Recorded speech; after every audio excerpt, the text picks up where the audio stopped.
storm is having a major impact on post-holiday travel.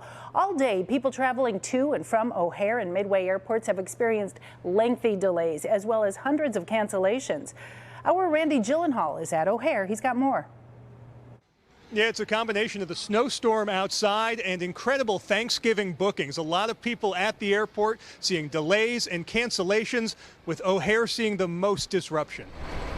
Heavy snow falls like a blanket on Chicago. During a weekend, millions are traveling nationwide.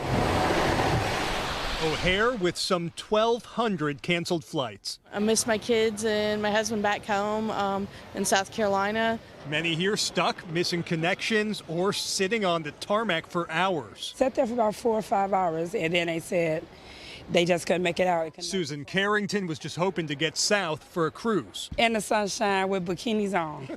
and where are we now? In Chicago with a winter coat on.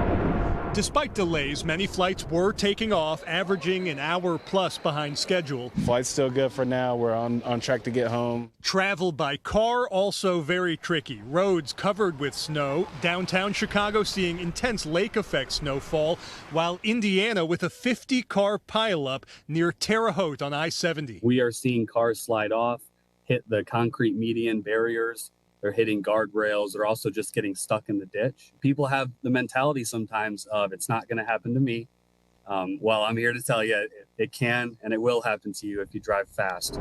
For the lucky flyers who got airborne today, photos over the snow-covered city and dense storm clouds. Visibility outside the plane was virtually zero. Perfect landing, so hats off to the pilot. And this picture showing the armada of airport snowplows working 14 miles of runway to get people home. And every time somebody landed, they were out there plowing away. I mean, there were planes taking off. It's the best airport in the world.